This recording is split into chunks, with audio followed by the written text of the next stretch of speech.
رمضان جیسا میں نے عرض کیا صرف روزہ رکھنے اور تراویح پڑھنے کی حد تک محدود نہ رہنا چاہیے، بلکہ پہلے سے آدمی دو کاموں کا اہتمام کرے تو انشاءاللہ یہ انسان کی زندگی میں بڑی خوشگوار تبدیلی لانے کا ذریعہ بن سکتا ہے۔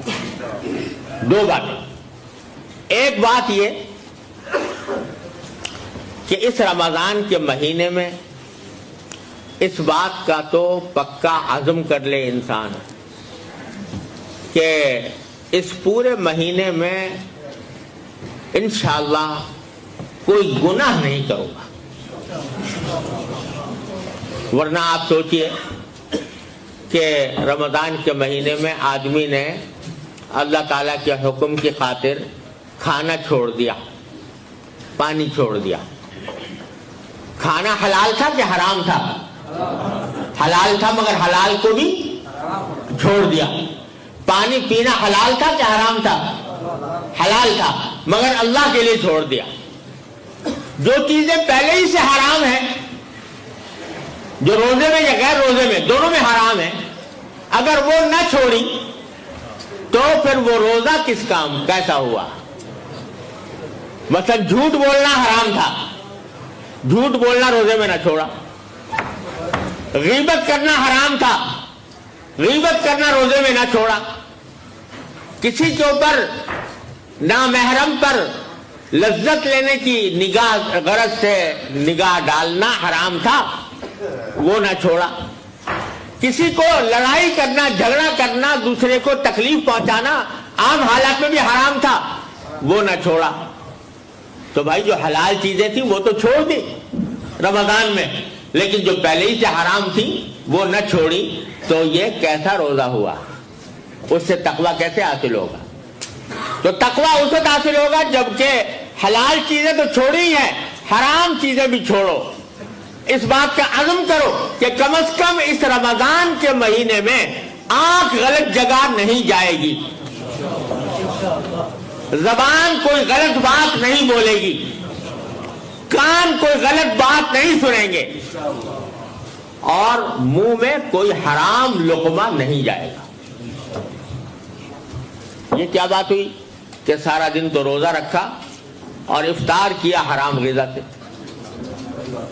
ایسے آمدنی سے جو حرام تھی اس سے افطار کیا، دھوکہ دے کر فرض کرو کمائی حاصل کی، وہ حرام۔ سود کھا کر کمائی حاصل کی، وہ حرام۔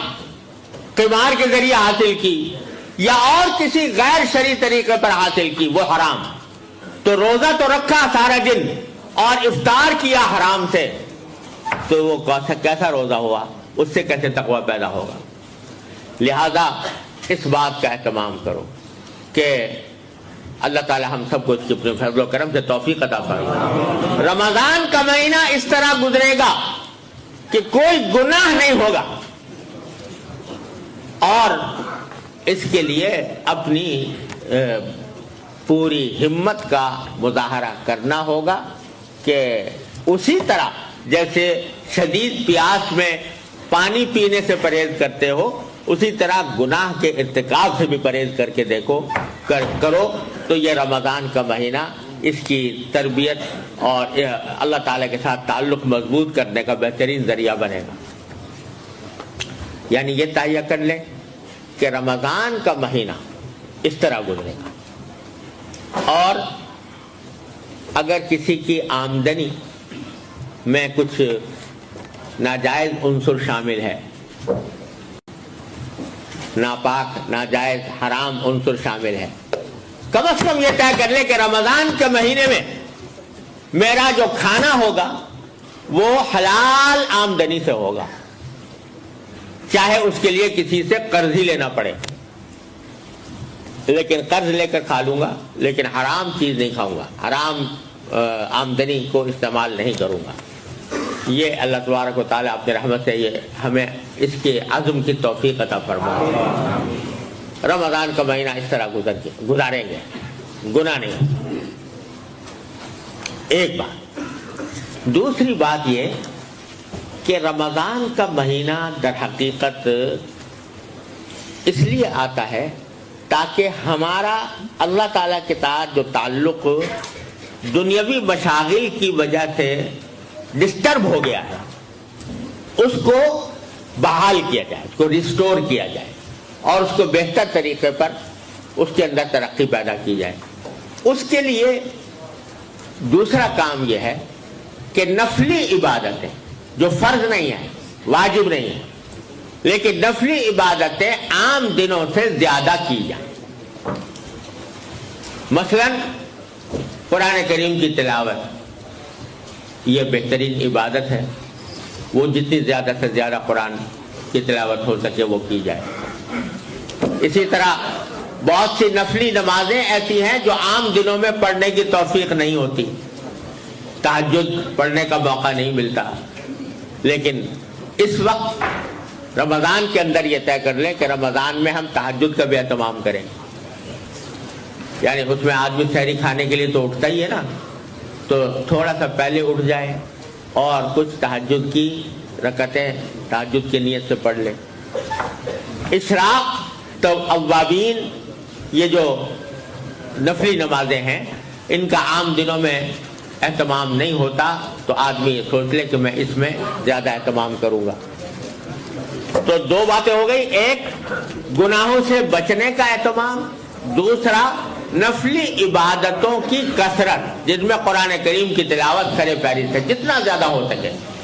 حدیث میں رسول کریم سرور عالم صلی اللہ علیہ وسلم کا معمول یہ آیا ہے کہ ہر رمضان میں حضرت جبریل امین علیہ السلام آ کر قرآن کریم کا دور کیا کرتے تھے حضور اقدس صلی اللہ علیہ وسلم، اور جس سال آپ کی وفات ہوئی تو 2 مرتبہ دور کیا اس سال، تو اور پھر بزرگوں کا معمول شروع سے چلا تھا۔ قرآن کریم کو رمضان سے خاص نسبت ہے، تو بزرگوں کا معمول شروع سے چلا آتا ہے کہ رمضان کے مہینے میں قرآن کریم کی تلاوت کی مقدار اپنی معمول کی مقدار سے بہت بڑھا دی جاتی ہے، بڑھا کر تلاوت کرتے ہیں۔ تو یہ نفل عبادتوں کا اہتمام، گناہوں سے بچنا اور نفل عبادتوں کا اہتمام، یہ 2 باتیں، لیکن یہ اس وقت ہوں گی کہ رمضان کے آنے سے پہلے ابھی سے انسان رمضان کے لیے کچھ پلاننگ کرے، یعنی ایسی پلاننگ کرے کہ جس میں اس کو اس بات کا کے لیے اہتمام کرے کہ مجھے رمضان میں ان کاموں کے لیے زیادہ وقت ملے، اپنی دوسری مصروفیات کو جتنا کم کر سکے بغیر کسی کا حق مارے ہوئے، اگر جتنا کم کر سکتا ہے اس کو کم کرے اور نفلی عبادتوں کے اوقات کو بڑھائے اور گناہوں سے بچنے کا اہتمام کرے۔ جو مواقع ہوتے ہیں گناہوں میں مبتلا ہونے کے، ان مواقع پر جانے سے پرہیز کرے اور پہلے سے اس کا منصوبہ بنائے کہ رمضان کے مہینے میں اپنے شب و روز کے معمولات، میرے دن رات کے معمولات کس طرح ہوں گے، پہلے سے یہ پلاننگ کریں۔ تو جب شروع ہوگا رمضان تو انشاءاللہ ان 2 باتوں کا جب اہتمام ہوگا تو اللہ تعالیٰ کی رحمت سے جو اس کا اصل مقصد ہے کہ انسان کی زندگی میں تبدیلی آئے، وہ تقوی کی طرف بڑھے، اس کا اللہ تبارک و تعالیٰ کے ساتھ تعلق مضبوط ہو، وہ انشاءاللہ فائدہ حاصل ہوگا۔ اور ایک خوشخبری بھی ہے جو حضور اقدس نبی کریم سرور دو عالم صلی اللہ علیہ وسلم نے عطا فرمائی ہے۔ خوشخبری یہ عطا فرمائی ہے کہ آپ نے فرمایا کہ من سلم لہ رمضان سلمت لہ السنہ، یعنی جس شخص کا رمضان سلامتی سے گزر جائے اس کا پورا سال سلامتی سے گزرے گا۔ یہ سرکار دو عالم صلی اللہ علیہ وسلم کا وعدہ ہی نہیں ہے، بشارت ہے، خوشخبری ہے کہ رمضان سلامتی سے گزر گیا تو انشاءاللہ سارا سال سلامتی سے گزرے۔ تو اگر ہم نے اس کا اہتمام کر لیا کہ یہ رمضان جو آ رہا ہے اس میں ہم ان باتوں کا اہتمام کرتے ہوئے اور اس کو سلامتی کے ساتھ گزار دیں، گناہوں سے بچ کر گزار دیں، اللہ تعالیٰ کے ساتھ تعلق کو مضبوط کر کے گزار دیں، تو اللہ تعالیٰ کی رحمت سے امید ہے، سرکار دو عالم صلی اللہ علیہ وسلم کی خوشخبری ہے کہ انشاءاللہ آئندہ سال بھی اسی سلامتی کے ساتھ گزرے گا. اللہ تعالیٰ اس کی توفیق عطا فرمائے. دیکھو یہ بعض اوقات انسان کی زندگی میں انقلاب اس طرح آ جاتا ہے کہ ایک چھوٹا سا نقطہ انسان کی پوری زندگی بدل دیتا ہے. یہ اللہ تعالیٰ کی طرف سے اس کا کرم ہوتا ہے. اللہ یجتبی الیہ من یشاء ویہدی الیہ من ینیب. اللہ تعالیٰ نے وعدہ فرمایا اللہ تعالیٰ اپنی طرف کھینچ لیتے ہیں جس کو چاہتے ہیں, اور جو اللہ تعالیٰ کی طرف رجوع کرتا ہے اس کو اپنی طرف ہدایت عطا فرماتے ہیں. تو میرے شیخ حضرت عارفی قدس اللہ تعالیٰ سرہ, اللہ تعالیٰ ان کے درجات بلند فرمائے, وہ ایک بڑی تسلی کی بات فرمایا کرتے تھے جس سے بڑی تسلی ہوتی. علماء حضرات موجود ہیں, وہ اس کا صحیح لطف محسوس کریں گے. وہ فرماتے تھے کہ اللہ یجتبی الیہ من یشاء, اس میں یشاء کی ضمیر جو ہے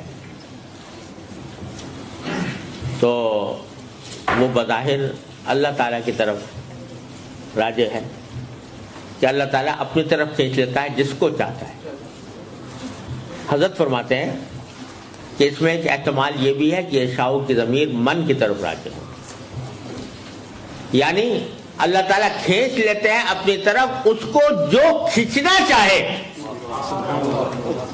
اللہ یجتبی الیہ من یشاء, یعنی جو چاہے کہ مجھے اللہ تعالیٰ کھینچ لے, اللہ اس کو بھی کھینچ لیتے ہیں اپنی طرف.